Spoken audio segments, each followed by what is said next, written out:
Assalamualaikum warahmatullahi wabarakatuh. Perkenalkan, nama saya Kisha Zandini bersama teman-teman saya Nada Fakriyah dan Qurratul Ain.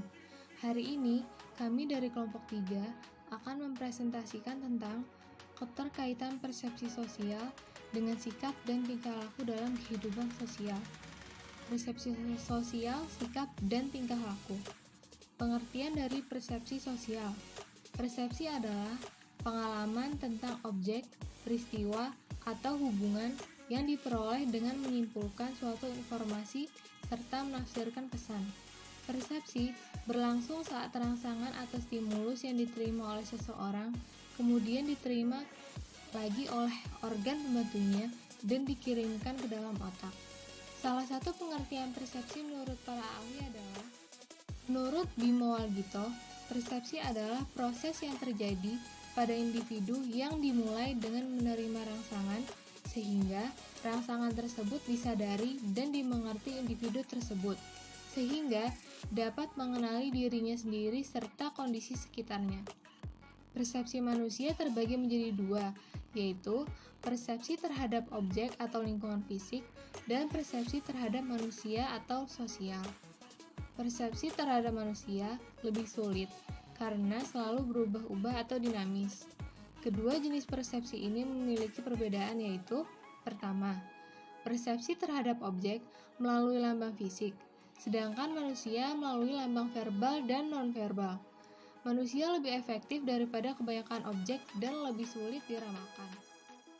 Kedua, persepsi terhadap objek menanggapi sifat luar, sedangkan terhadap manusia menanggapi sifat-sifat luar dan dalam seperti perasaan, motif, harapan, dan lainnya.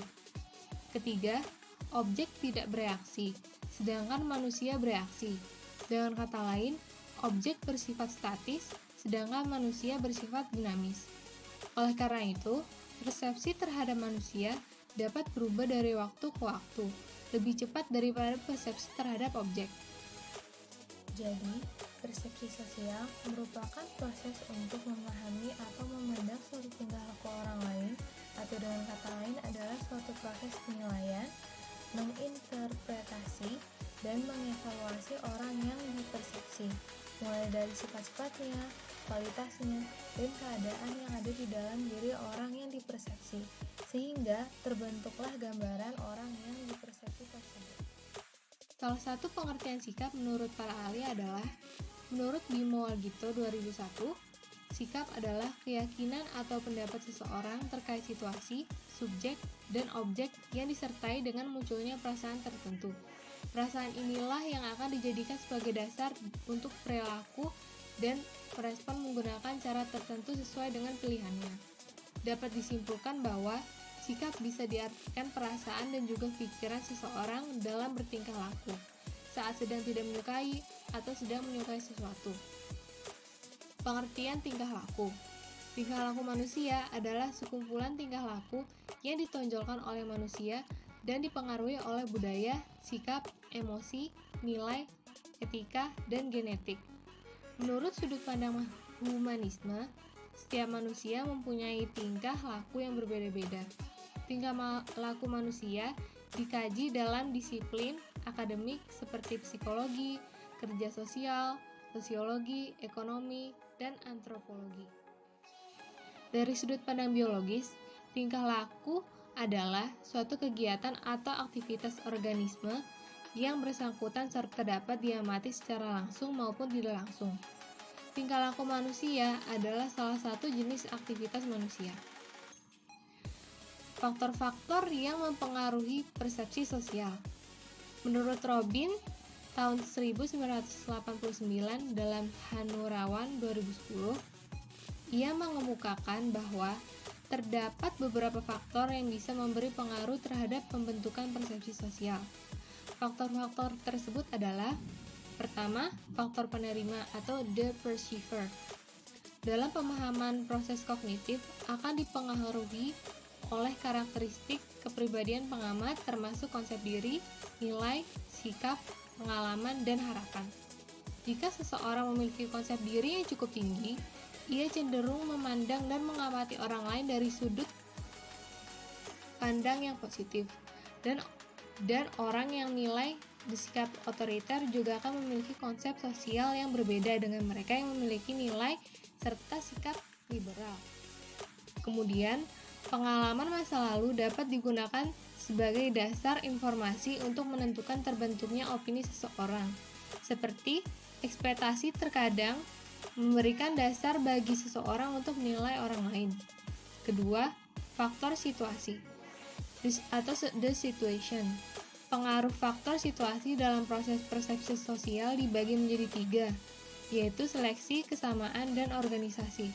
Pertama, secara alami seseorang akan lebih fokus pada hal-hal yang disukainya daripada hal-hal yang tidak disukainya. Ini bisa disebut pemilihan informasi objek. Kedua, kesamaan. Kesamaan ini adalah orang cenderung mengklasifikasikan orang ke dalam kategori yang sama dalam konsep sosial. Ini seperti mengklasifikasikan orang lain ke dalam stereotip tertentu berdasarkan jenis kelamin, status sosial, dan latar belakang kebiasaan. Ketiga, organisasi. Dalam proses persepsi sosial, individu cenderung memahami orang lain sebagai objek persepsi dan menjadi sistem yang tertata secara logis. Ketiga, faktor objek sasaran atau the target.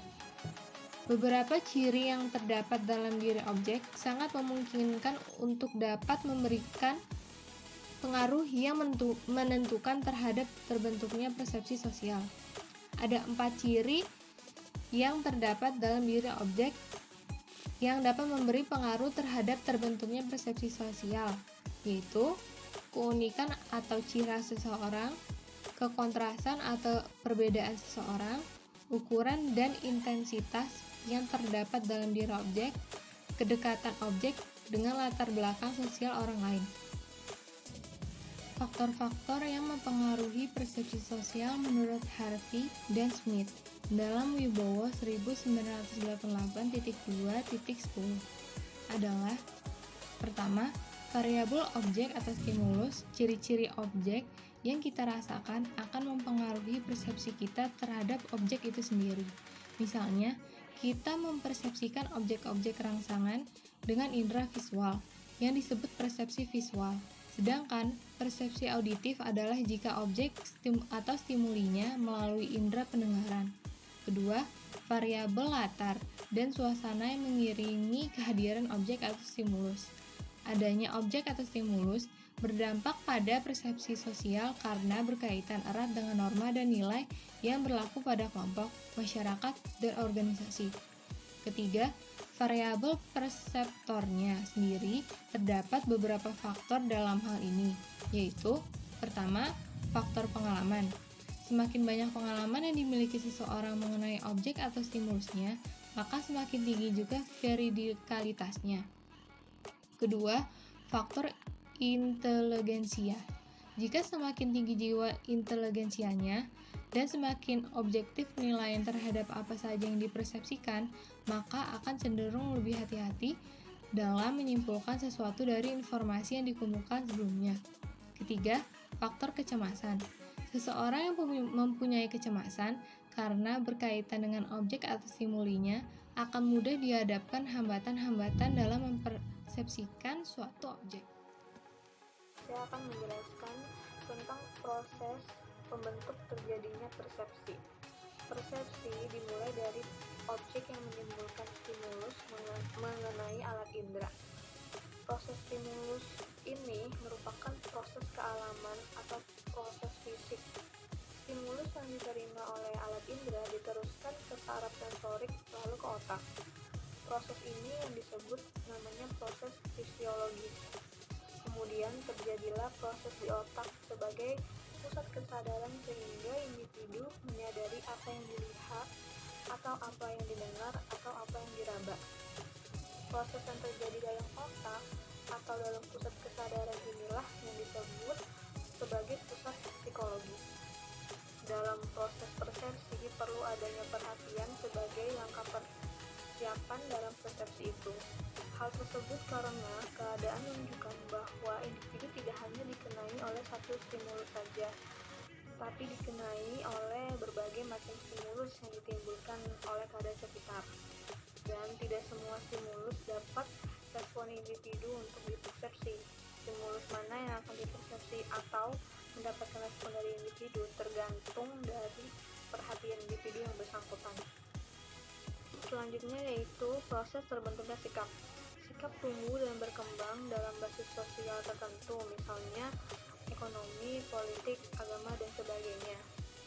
Dalam perkembangannya, sikap dipengaruhi oleh lingkungan dan norma. Hal ini bisa mengakibatkan perbedaan antar individu yang satu dengan yang lainnya karena perbedaan pengaruh atau lingkungan yang diterimanya. Ada beberapa faktor yang mempengaruhi pembentukan sikap seseorang. Yang pertama yaitu faktor intern. Faktor ini sudah terdapat di dalam pribadi manusia itu sendiri. Faktor ini diwujudkan sebagai kemampuan seseorang untuk memilih, menerima, dan menghadapi pengaruh luar. Misalnya, seseorang yang sedang haus akan lebih memperhatikan perangsang yang dapat menghilangkan hausnya itu dari perangsang-perangsang yang lain.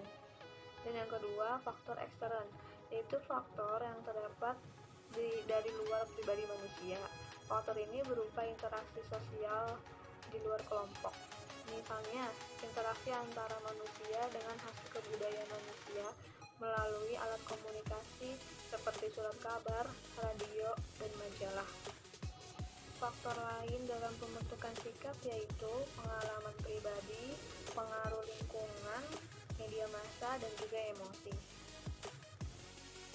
Sikap dapat terbentuk atau berubah melalui 4 macam hal, yaitu yang pertama, adopsi.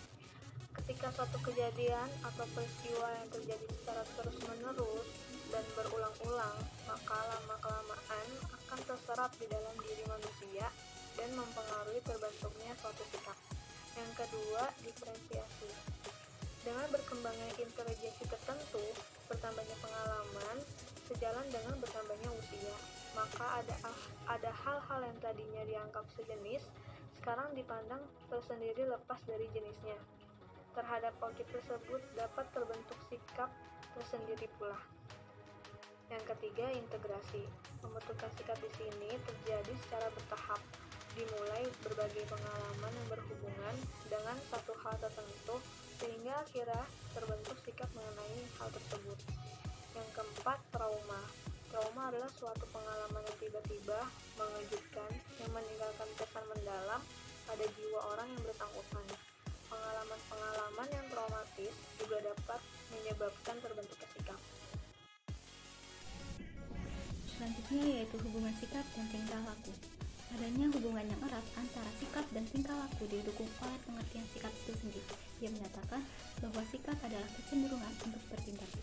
Tetapi beberapa penelitian yang mencoba menghubungkan antara sikap dan tingkah laku menghasilkan hasil yang agak berbeda, yaitu hasilnya kecil saja atau hasilnya yang negatif.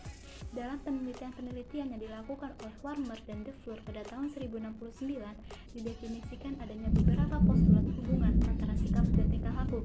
Yang pertama, postulat keajengan atau konsistensi. Sikap verbal merupakan alasan yang masuk akal untuk menduga apa yang akan dilakukan seseorang bila ia berhadapan dengan objek sikapnya. Bukti yang kuat untuk postulat ini kerap kali ditemukan di dalam pola tingkah laku individu yang memiliki sikap ekstrim terhadap yang khusus, misalnya skala prasangka. Yang kedua, postulat ketidakajiban atau inkonsistensi. Postulat ini membantah adanya hubungan yang konsisten antara sikap dan tingkah laku karena sikap dan tingkah laku adalah dimensi individual yang berbeda dan terpisah. Jadi, sikap dan tingkah laku tidak tergantung satu sama lain. Yang ketiga, postulat konsistensi kontingen atau postulat keajengan yang tidak penting. Postulat ini mengusulkan bahwa hubungan antara sikap dan tingkah laku tergantung situasinya. Pada situasi tertentu dapat diharapkan adanya hubungan sikap dan tingkah laku, dalam situasi yang lain hubungan sikap ini tidak ada. Postulat ini kelihatannya lebih dapat menerangkan hubungan antara sikap dan tingkah laku. Norma, peranan, keanggotaan kelompok referen, dan unsur-unsur kebudayaan menempati kondisi yang tidak tetap yang dapat tercermin dalam hubungan sikap dan tingkah laku. Seperti yang dikatakan Ahmadi perlu adanya identifikasi situasi dan kondisi di mana sikap dan tingkah laku berhubungan.